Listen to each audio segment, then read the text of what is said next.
95.3 WBCK now presents Coach's Corner, live from Lakeview Ford. For over 6 decades, this has been your number one source for all local sports information. Coach's Corner is proudly presented by Lakeview Ford, where community matters. Now, here's your host, Bill Broderick. This is Bill Broderick, sports editor of the Battle Creek Enquirer. It's our first Coach's Corner of 2025 with the start of the new year. I'm in the big chair once again on WBCK for another week of Coach's Corner for the boys basketball season. Coming to you from downtown Battle Creek at Lakeview Ford on the Motor Mile. For more than 60 years, Coach's Corner has been talking to the high school coaches about the week in sports. And we will continue to do that as we look ahead to another week of the high school basketball season with our first Coach of the Morning. But first, here is the Lakeview Ford Coach's Corner scoreboard. We're coming off the holiday break, which was highlighted by the Chuck Turner Classic at Battle Creek Central Fieldhouse. All 5 core city schools were involved in the annual event. In boys basketball, Union City beat St. Phil with a shot at the buzzer, 50-47. Harper Creek and Lakeview faced off for the only time this season, with Harper Creek coming away with a 70-59 win. And host Battle Creek Central lost to Penfield, 48-41. Girls basketball teams from the city also got busy at the Chuck Turner Classic. Lakeview beat Harper Creek, 46-27. Union City knocked off St. Phil, 58-44. And Monroe St. Mary beat host Battle Creek Central, 44-34. For most of the teams, that was the only action during the holiday break. Several teams were back on the court for the first time last night after the holidays.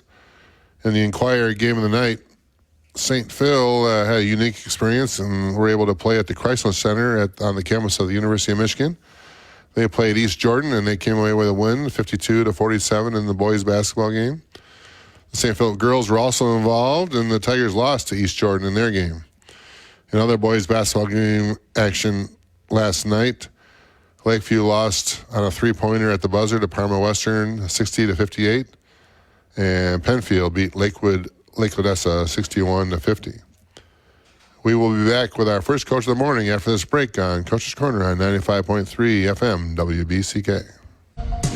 Coach's Corner on WBCK, brought to you by Lakeview Ford, where community matters. Now back to the show.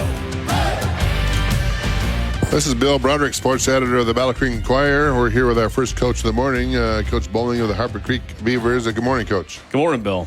And Happy New Year to you. We have we're back for what we kind of call the second season. As we got through the holiday break, and things are getting rolling now till we get to the finish line. How was your break? It was good. It was good. Went fast, but it was good. That's right. Happy New Year to you. Yep. So Harper Creek played one of the big games during the break at the Chuck Turner Classic, and one of the games we kind of look forward to. And Harper Creek faces off with city rival Lakeview. You guys were playing downtown a couple days after Christmas and came away with that 70-59 win over Lakeview. And that was a lot of fun, great atmosphere, and it always kind of makes it for a special night down there. Is that right? Yeah, that's always a good place to play, especially that game. A lot of people, I think, were in attendance for our game, and it was good to see a lot of people out and enjoying their holidays and taking some basketball into, and the fact that we played pretty well that evening, that was even better. Yeah, you guys did. You jumped out early and got that fast start that's so important, up 20-10 in the first quarter, and then you still led by that 10-point lead at intermission, 35-25. And that fast start in that kind of atmosphere, when kind of people aren't in a normal situation, not in their usual circumstances, not coming out of school. So that fast start, how important was that for all those reasons? Well, you nailed all the reasons. And the other reason is because we're playing a quality team. So I think the other part is like you said, that kind of propelled us the rest of the evening. We were able to make some big shots when they made some runs to kind of still keep them at bay. But that was the big thing for us, was to get out quick, and they just kind of had an uphill battle. And we've all been there, and you expend a lot of energy in a comeback, and it's hard to get over the hump. And we were able just to kind of keep them at that hump, and did a good job with that, responding and making some big shots. Lakeview kind of came back at you a little bit right after the halftime break, and they had a 10-4 run and cut the lead to 39-34. But then you, like you said, you responded with a early spurt in the fourth quarter yourself. 10-2 run got you guys up 59-45. That was highlighted by 5 straight points by Dylan Eversole for you, and then overall, and then you held on to win that game late. Spencer Denny led you with 17 points, and Eversole had 16 points, 5 rebounds. Braden Best had 15 points. Trey Cotton had 8 points, 7 rebounds.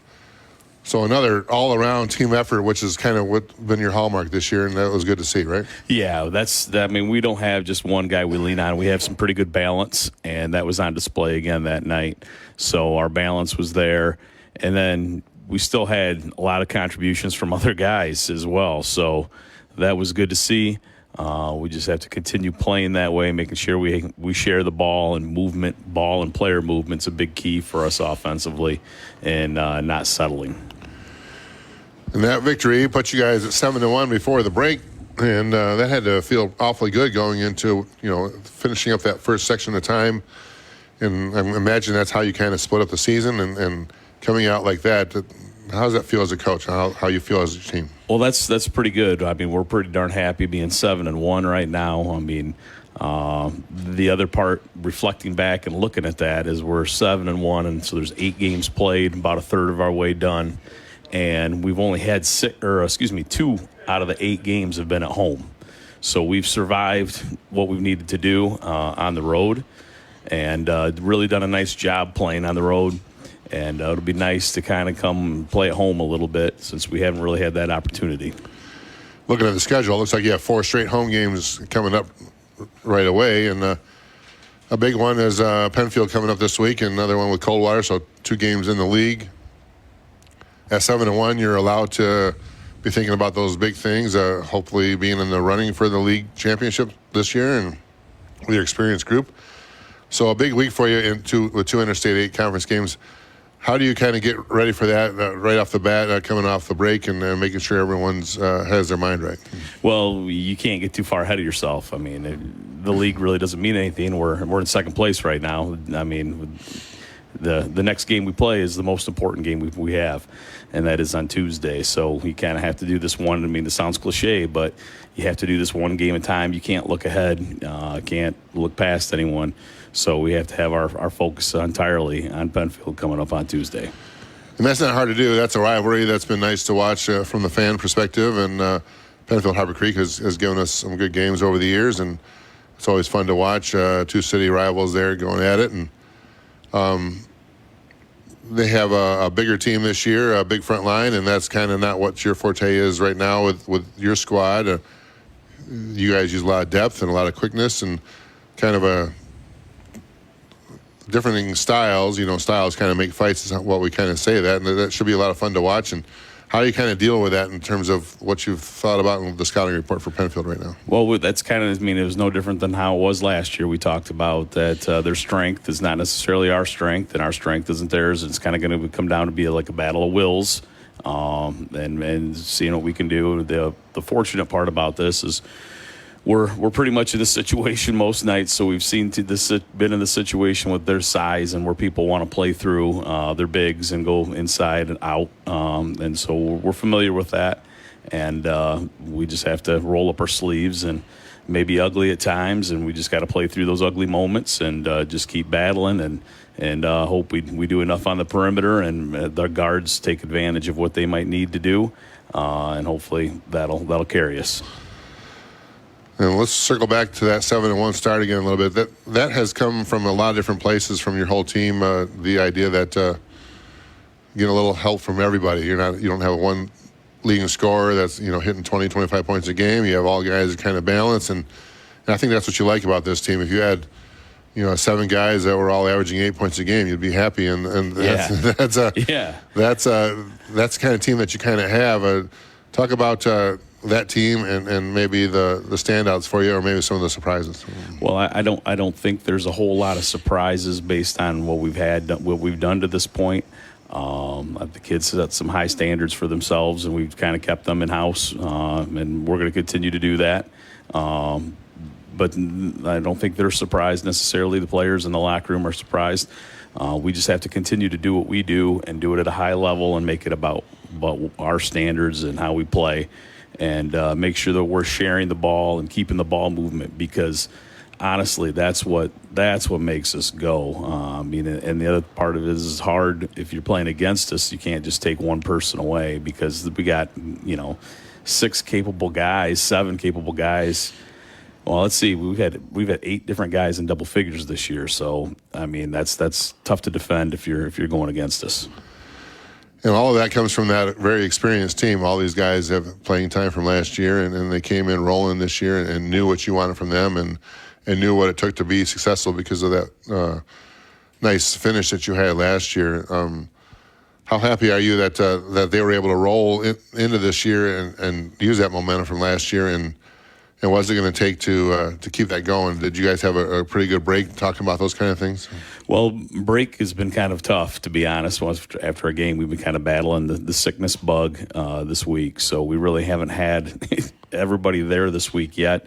So we're trying to get everybody back healthy this week, and then we're going to address some of those things on Sunday to try to push us ahead to the back half of the season. So we're pleased, but we're far from a finished product, and we need to continue to grow and gel as we continue. Well, Harper Creek, we're looking forward to a game with Penfield on Tuesday and a game with Coldwater, both at home on Friday. Harper Creek fans can kind of come out and watch this 7-1 team and see what they have to offer in the second half of the season here. Congrats on the fast start, Coach, and good luck the rest of the way. Thanks, Bill. Appreciate it. We'll be back with our next Coach of the Morning here on 95.3 WBCK FM. Coach's Corner on 95.3 WBCK. Proudly brought to you by Lakeview Ford, where community matters. Here's Coach's Corner. This is Bill Broderick, sports editor of the Battle Creek Enquirer, back here on Coach's Corner. We're here with our next Coach of the Morning, Coach Wickman of the Lakeview Spartans. Good morning, Coach. Good morning, Bill. How are we today? Hey, we're doing fine. Wonderful. Happy New Year to you. Happy New Year. You had an eventful break. You shoved in a couple games there, and we'll knock them down a couple times. We just talked to Harper Creek Coach Matt Bowling, and you're the other side of that. You had a big game at the Chuck Turner Classic, and that was a lot of fun for the fans that came downtown to watch that, to kind of break up their holiday. Harper Creek came away with a 70-59 win.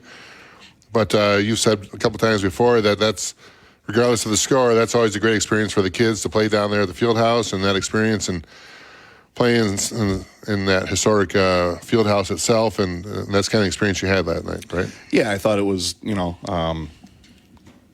about an hour before the game, I talked to Matt, and there was no one there, and I thought, Jesus, is no one coming tonight or what? And then it filled up pretty nice, and it got pretty exciting, and give them a lot of credit. The crowd didn't have a ton to cheer about for our side, because they jumped on us early and just played a little bit harder than us early and got a nice little lead, and we spent a good portion of the night trying to catch up, and that's tough to do sometimes. Yeah, that's kind of what we were talking about before. You fell behind 20-10, and you're still behind double digits at halftime, 35-25. And after intermission, you came out and made that nice run and with a layup by Pearson Blair and made it 39-34. That's about as close as you got for most of the night. Harper Creek kind of responded with that with a spurt of their own. You made one last charge, a 10-2 run to cut the lead to 65-59 with a three-pointer by Spencer Shotwell. And but then they kind of held you off from there. You were playing a little shorthanded. Your all-state point guard didn't play LeBron Campbell, but Braden McGill had a big game for you. 22 points and 9 rebounds. I know that seemed to you like a breakout game for him. You kind of talked to him about that afterwards. And Blair had 11 points, 5 rebounds, 5 assists. Tavion Newton had 9 points, 5 rebounds. A nice, well-rounded group for you that night, and getting a lot of points from everywhere. And I think that's what you had to like to see about that, right? Yeah, it was nice to see Braden break out a little bit. They were kind of daring him to shoot from the free throw line, which doesn't surprise me. Braden's not really known as a shooter, but he's worked on it real hard over the summer and knocked down quite a few shots up there. And then they had to change up some things a little bit. And I thought his presence, just being able to knock that shot down was huge. And I thought at times, like I just said, you fight uphill battle the whole game and you can't quite get over the hump. And I felt like at times we were right there, but again, give them tons of credit. They're a hard team to guard. And when they get the lead, they're well coached. They know how to take care of the ball. They know how to move people, move the ball, and take 35, 40, 50 seconds off the clock. With the lead, and then knock down the shot too. And they're well coached. Their team is so balanced that it's hard to you can't really focus on one guy, and they're always moving. And I thought we did a halfway decent job, but every time I looked up, we were down 8 or 10 points. Right. So it was a little bit frustrating in that regard. But I thought that after the first quarter, we played pretty well. And then you came right back and you played a game last night. So you snuck in 2 games during the holiday break. You played Parma Western and you lost 60-58. That game went down to the wire. Parma Western hit a 3-pointer at the buzzer to beat you. You guys had a 1-point lead at that point. And in that game, you trailed big early again, but then you had a huge fourth quarter to get back in there, climbing out of that hole, and you almost made it all the way to that hole. You outscored them 29-14 in the fourth quarter to make it a game, but fell a little short there, and kind of set up how that kind of last quarter kind of went for you. Well, we got desperate. It was a close nip and tuck game the whole way until like the middle of the third quarter. They made a run. We didn't respond really, so we were down about 15 or so, I guess, and so we had to go to our press and really try to trap the ball in the corner, and they threw the ball to us a few times, and we got some buckets, and next thing you know, Mo's going, right? And we got Mo on our side, and Mo's knocking down shots, and Mo's stealing the ball, and we're getting to the foul line. We're scoring without the clock running, and you look up and there's 9 seconds to go, and we're up 1. LeBron hit a free throw to put us up 1.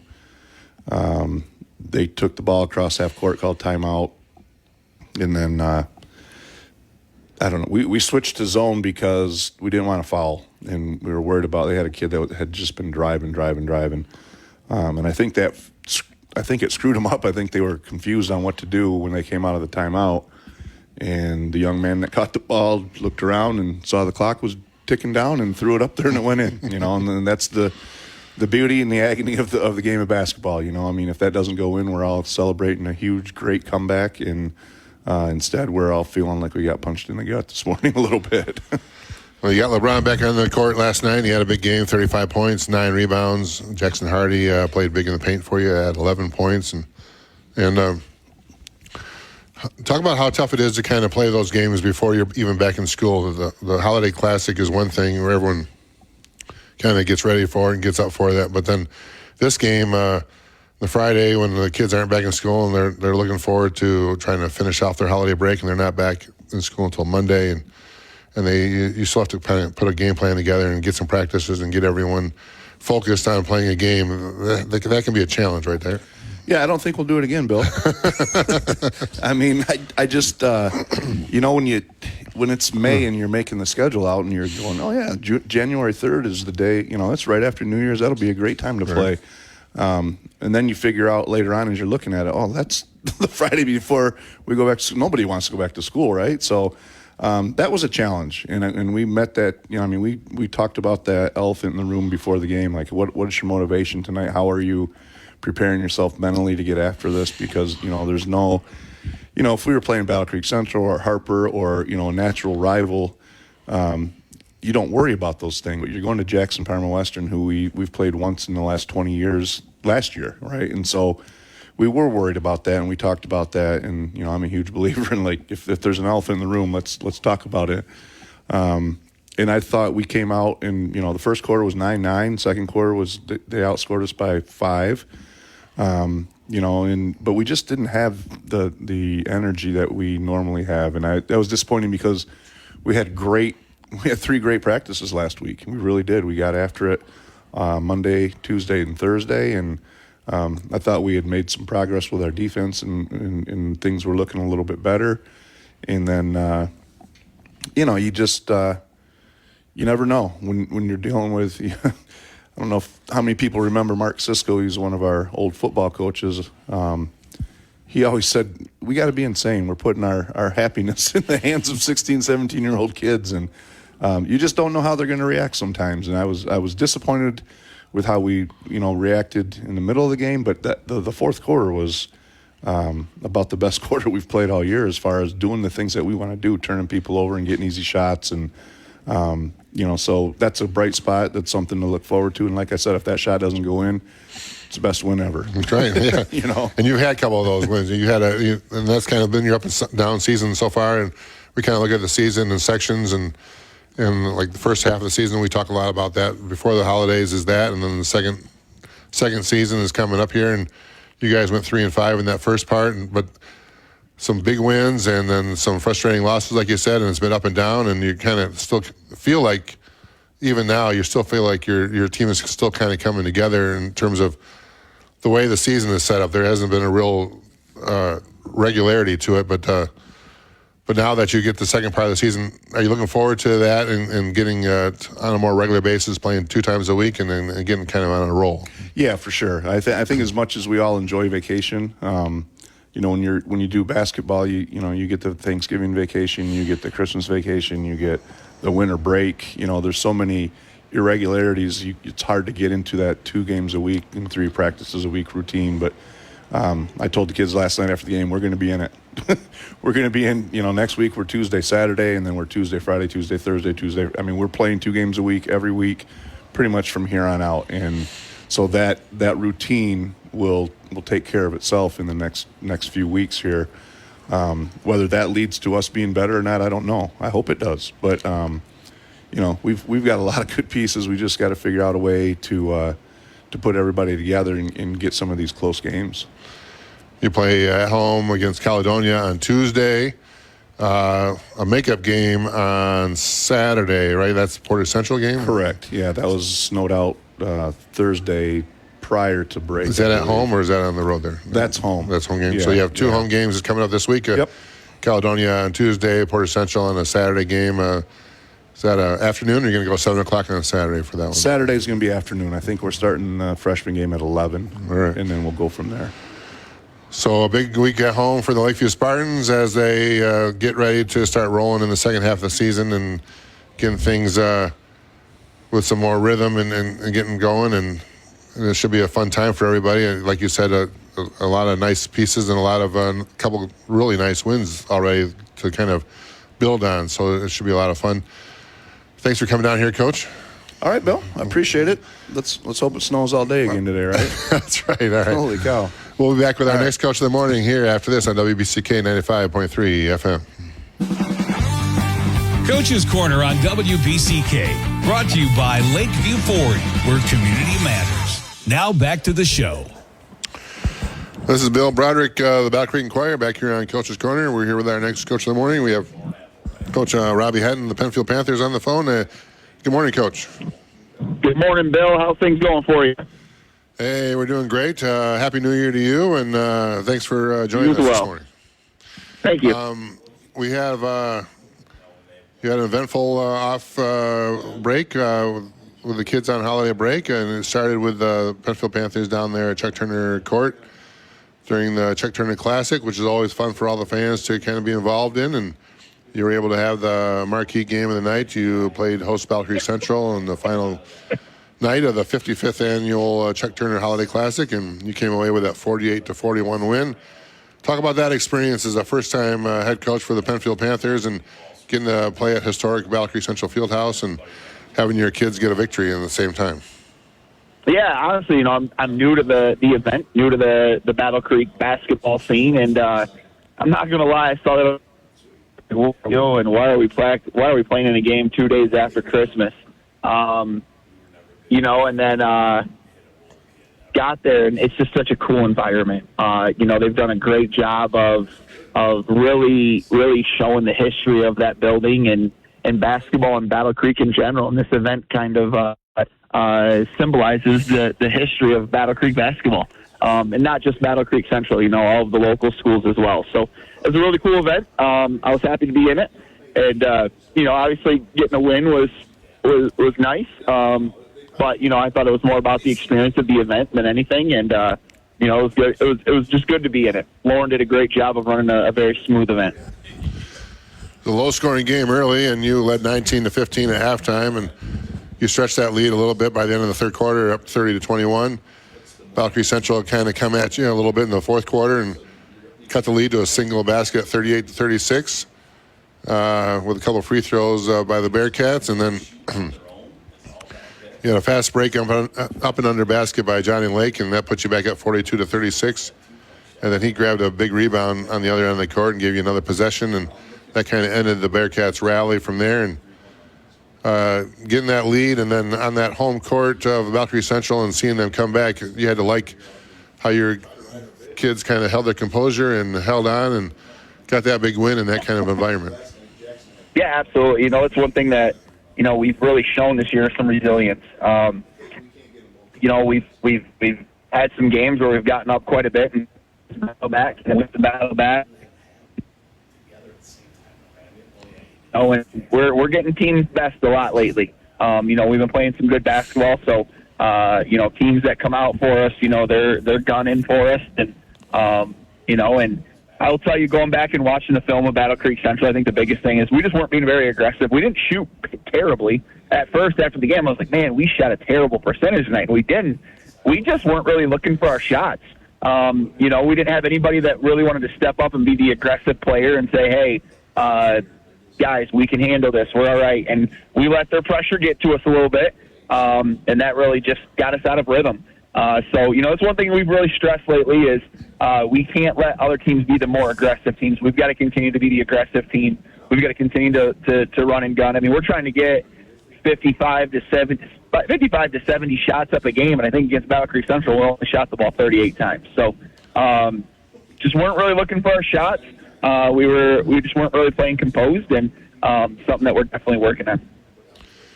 Yeah, Coach Crum said that, they wanted the game in the 40s, and maybe that's kind of what they were looking for, to try to muck up the game a little bit to make sure it could stay in the 40s, because they don't have a ton of offense, and they were able to get the game going at their tempo, and that made the game close in the end. Johnny Lake led you with 17 points. Calvin Pazins had 10 points, and at that point, you guys came out of the break with a 6-2 record, and you had to feel good about things going into last night's game, and you were able to sneak in a game right after the holiday break and before the kids came back, and played Lake Odessa, and came away with a 61-50 win. And we talked to Coach Wigman about this a little bit. Talk about the challenges of getting a Friday game before the kids go back into school, and trying to get those practices in after the holidays, and making sure everyone's on the same page. And it seemed like you did a pretty good job with that last night. Yeah, so I mean, here's the thing: is over break, our school we're not allowed to practice on New Year's Eve or New Year's Day, Christmas Eve, Christmas Day. So we just had to be creative. We had to practice on the weekends.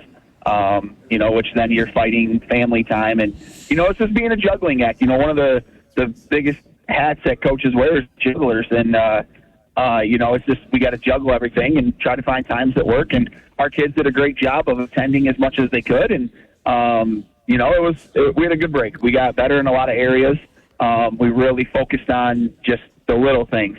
And then, I love that we got a game in last night right before we get back in. I mean, we got a big one on Tuesday with Harper Creek, so I think it's going to help us a little bit just with our legs. You don't want to go 2 weeks without a game.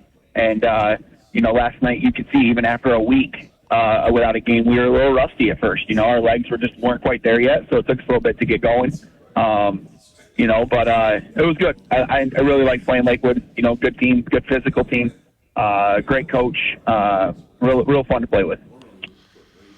Johnny Lake had another big game for you, 24 points, 15 rebounds. Zach Walling stepped up and had 11 points and 3 rebounds, and that puts you at 7-2. And we talked all morning about how coaches like to segment the season into sections, and the first half of the season, and then the kind of a natural break. And you're talking about the second half of the season after the holidays. And to come out in your first season with Penfield Panthers of this program and kind of coming in new, not knowing a ton about what you had and not having these kids underneath your wing last year, and you go 7-2 to start. You have to be pretty excited about that. Is that right? Yeah, so I mean, here's the thing. The one great thing about basketball is we've all already made the playoffs.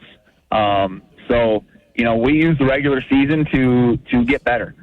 We really need to be clicking at the end of the season when districts rolls around. 7-2, 2-7, 1-8. The record's the record. We've got to keep getting better every day. I don't want to peak at the beginning of the season. I don't want to peak in the middle of the season. I want us to be playing our best basketball at the district time. Kind of like what Penfield did last year. They had a lot of close games at the beginning of the year. I think they were 8-14 in the regular season, come out and roll off 3 in a row to win a district title.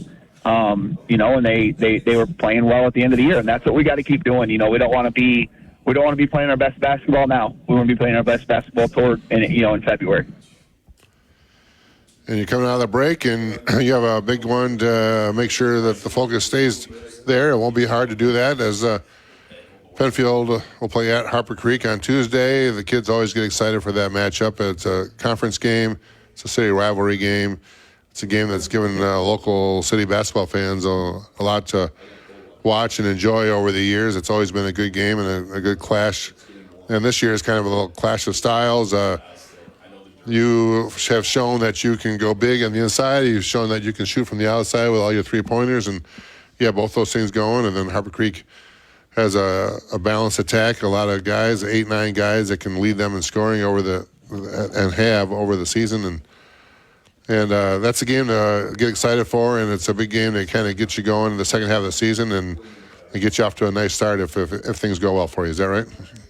Yeah, absolutely. I'll tell you, I think Matt Bowling's probably one of the best coaches in the area. He coaches that team up really well, runs a lot of different styles. He can throw 4 or 5 different presses at you. His team's always prepared. I was at the Harper Penfield game last year, and they seem to have our number a little bit. But you know what? Our kids, again, we're going to keep playing our game, keep getting better. And like I said, we want to be playing our best basketball in February. And, I think it's going to be a good basketball game. They run a very balanced attack. They have some size. They have some grit. The best kid's a heck of a basketball player. He's a good leader for them.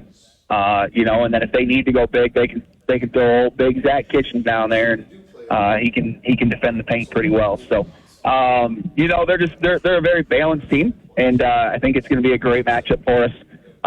We just gotta play our game. When we play our game, we're a pretty darn good basketball team. But when we let other teams dictate tempo and physicality, that's when we start to get in trouble a little bit. So, it's the biggest thing. It's our biggest thing we're working on today and tomorrow is, just us being the ones that control the tempo, us being the ones that control the pace of play, and not getting off of our game. And that's all about self-scouting, right, Coach? That's what we're kind of looking at this time of year. And absolutely. And you're able to see what you've done well and what you haven't, what you need to kind of work on. What are the kind of things that you've seen, and maybe some of the kids that are kind of stepped up in the bigger roles for you that you kind of liked so far this season and have gotten you excited about for the second half of the season? Yeah, absolutely. I mean, here's the thing: is what we're looking at is we're a very good basketball team when we're getting out and running. When our press is creating some chaos, and we're moving on defense. That's the biggest thing is when we're moving on defense, we're moving our feet, getting our hands going. Our team really plays really well. So it's breaking down film, watching, seeing, hey, listen, where are your hands at? Are your hands down? Are they up? Are your feet moving? Are you playing good gap defense? Or are you shifted over towards your player? So when we do that and we see the little things, that's when we're pretty darn good. Obviously the kids have stepped up. I mean, we're pretty balanced for the most part. Every game we got guys that are, 4 to 8 points, and then, occasionally you get one guy that steps up. There's Johnny Lake, Brevin Bailey, Calvin Payton, Zach Walling. Those are our 4 leading scorers. And then occasionally you'll get a kid like Tommy Wright or Dre Bailey that'll drop 10. So we're pretty balanced for the most part. Our offense doesn't center around one player. Against Eaton Rapids, Calvin had 8 threes that game. And then last night, they kind of had a guy on Calvin most of the game, making sure he couldn't get threes. So now you pick your poison. So if you're gonna defend Calvin hard at the 3 line and not help out with Johnny's gonna drop 30. And then if you leave Brevin or Zach open, they're gonna hit the outside shot and Brevin's gonna attack. So we're pretty balanced. When teams play us straight up, it's kind of, all right, anybody can pop off. If they really focus, like I said, they put somebody hard on that, they started doubling Johnny, and that's when, Brevin and Dre started getting some open looks. And then Zach was getting the open 3 in the corner because they were doubling down with Zach's guy. Johnny just turned and made the nice pass. So, I think we're pretty balanced, and I think that's a good sign of a basketball team that could make a run in the postseason. You can't just rely on one player. Well, we're looking forward to that game this week on Tuesday. Our Penfield's at Harper Creek. Looks like on my schedule that you're off on Friday, but you have a home game on Saturday at Bronson. Is there a makeup game in the middle of that, or is that the schedule for this week? That's the way the schedule was. Our league schedule had us with our bye on Friday. So we picked up Bronson for Saturday, and we're looking forward to that matchup. They got probably one of the best players I've seen in smaller school basketball in Cam Brackett, and even bigger school. Cam Brackett's he's a bucket. That kid is good. So that'll be a lot of fun. Harper Creek, facing Harper Creek on the road on Tuesday, and then Bronson at home on Saturday. A big week for the Panthers, and more exciting basketball to come forward for all of us. And I appreciate you calling in, Coach. Thanks a lot. Thanks, Bill. We'll be back with our next Coach of the Morning here on WBCK 95.3 FM after this. Coach's Corner on 95.3 WBCK. Proudly brought to you by Lakeview Ford, where community matters. Here's Coach's Corner. This is Bill Broderick, sports editor of the Battle Creek Enquirer, back here on Coach's Corner. We're talking about the St. Phil's big game from last night. A fun experience for the Tigers. They were able to play at Chrysler Center on the campus of University of Michigan. Coach Kimber wasn't able to join us this morning, a personal family matter, and he wasn't able to be with the team last night either. But St. Phil Tigers had a lot of fun with playing East Jordan in a boys and girls varsity basketball doubleheader in Ann Arbor on the campus of Michigan. And playing on that court was a great experience for those players, and we kind of talked to them last night about that. East Jordan and St. Phil have a connection with the East Jordan coach is the uncle of the Diswick twins. He's Nate Diswick. He's their uncle, and for the last 3 years, East Jordan and St. Phil have kind of set up a situation where they want to play each other on a neutral court. So they can get some family bragging rights, as it were, maybe, and uncle can play with his nephews, play against his nephews. And 2 years ago, they played at Ferris State. Last year, they played at Western Michigan, and this year they were able to get the play at U of M and got on the court there. And we're talking to St. Phil athletic director last night about that situation, and she kind of said it right, where it's an awesome experience for any high school athlete to be able to play in a college atmosphere like that. She said that these kids are all, state fans or Michigan fans, and they watch the college basketball games on that court and see D1 athletes play on TV, and for them to be able to see the court up close and personal, that was real cool for them. And on the scoreboard, St. Phil was able to have even more fun when they came away with a 52-47 win. Got that win over East Jordan in Ann Arbor. Great experience for those kids and how they kind of came away with that. East Jordan led at halftime, 26-24, but St. Phil grabbed the momentum and got on a 6-0 start to start the second half, was up 30-26, and then when the triple went down for Jackson Diswick, they led 38-30 with 1:41 left in third, and they kind of never trailed after that. They hit a bunch of free throws down the end, and came away with that win. Jackson led St. Phil with 19 points, including 2 triples. His brother Carter had 14 points, and Sawyer Weiss had 8 points and with 2 triples himself.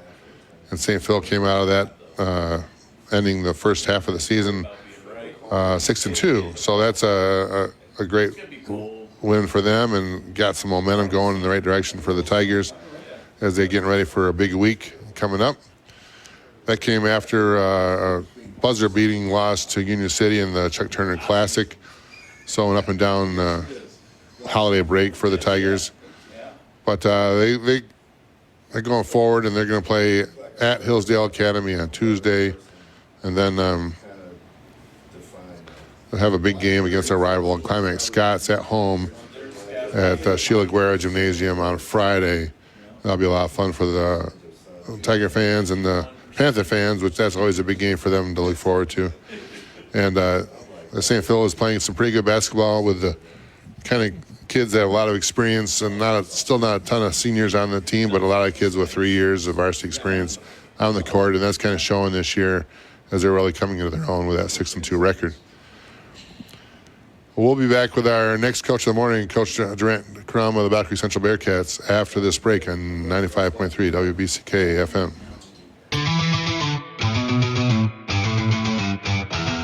Coach's Corner on WBCK, brought to you by Lakeview Ford, where community matters. Now back to the show.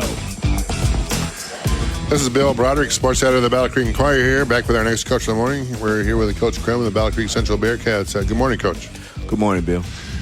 And Happy New Year to you. We're back here for our first Coach's Corner of the new year, and we put the first half of the season behind us, and we can talk about that a little bit and then look forward. And the big event that we've been talking about all morning was the Chuck Turner Holiday Classic, and you guys are right in the middle of that, hosting that at historic Battle Creek Central Fieldhouse. It was the 55th anniversary of the Chuck Turner Holiday Classic, and it was a lot of fun for all the city teams to be in all one place and local basketball fans that watch a lot of basketball. How did you think that kind of turned out? I thought it turned out really well. People showed up. The city showed up. There were good competition and good games on that day. So yeah, the only unfortunate part about it is it was just for one day, and traditionally, historically, it's always been a 2-day tournament. So, but we felt like it turned out really well. Yeah, I know local basketball fans really look forward to that every year, and it's been going on for a long time, and it's a nice tradition to keep up, and having getting some of those teams that don't often get that chance to play at the Battle Creek Central Fieldhouse. I know that can be special for them, and you guys highlighted the night with the last game of the evening, and you hosted Penfield and in a tight game near the end here, and you lost 48-41 in a low-scoring affair. And the idea with that game is to keep that low scoring. You and I talked about that a little bit after the game and how that's important for your team right there at this juncture for your roster to keep things low scoring and to play a lot of defense and maybe to muck up the game a little bit with your pressure defense and keep teams on their heels a little bit, and that seemed to work for the most part. Is that right? Yeah, well, we're not putting up a whole lot of numbers as far as points offensively. So we talk a lot and we're focusing a lot on the defensive end. That night against Penfield, we didn't do bad. I mean, we were able to contain them for the most part and keep them at a fairly low score. It's just our score still ended up being lower. So we're still trying to find some consistency in what we're doing. We're still playing in spurts, couple quarters where we only scored 6 points, but you're giving up 12 or 15 points, and it's just hard to stay close. But 48-41 wasn't bad. We had a chance. We had our opportunities. But Penfield was able to pull it out. With a free throw by Josh Pittman, you had it down to 38-36 after being down after the third quarter. You were right there within a basket, and then they kind of hit some shots at the end at timely times, and that kept you guys at bay a little bit. And Joshua McDonald and Jarrell Bradley each had 14 points, and I think that's maybe another takeaway from this game. There's a couple of guys stepping up for you. Josh Pittman has led you in scoring almost every game this year, and the two other guys kind of were able to step up this year. And maybe that bodes well going forward for your group. Is that right? Yeah, well, we hope so. McDonald had a good night offensively, and I think it helped with his confidence. So we're going to hope that we can build off of that. Bradley's been fairly solid. I mean, you mentioned Pittman being our leading scorer, but Bradley's probably scored 10 points a game. I think he's pretty close to that. But you need that third person on a consistent basis, and we haven't had that, so we're still searching. And still searching for some wins here and there, and we talked all morning to the coaches about how the season can be kind of broken up into different sections, and you maybe put the first half of the season behind you and look forward to the second half. And did you talk about that a little bit during the break? And let's move forward and start maybe the second half at 0-0 and see where we're at. Absolutely, that's been the conversation. New year, we got to do some things different. But we got to continue to come to the gym with the mindset that we have work to do. Sometimes the guys lose sight of that, but based on the fact that the calendar year is turned, it is a new year. So we want to look at this as the second half of a season, or a new season actually, and see if we can't produce and perform a little better in this second half. A new year, 2025, so a new season for the Bearcats, and that starts on Thursday. It looks like you get to take the long road trip on a Thursday night all the way to the Lakeshore, play Stevensville Lakeshore. That's always a challenge. Only the one game this week, no makeups right here? Nothing but Lakeshore on the schedule right now. Playing Stevensville Lakeshore on the road on a Thursday night is tough for you guys to start the season off, but you guys will be ready for it. So thanks a lot, Coach, for coming on down here, and Happy New Year to you. Okay, thank you, Bill. Happy New Year to you. And that's it for Coach's Corner for this Saturday. We'll be back next week with another edition of Coach's Corner here on WBCK 95.3 FM.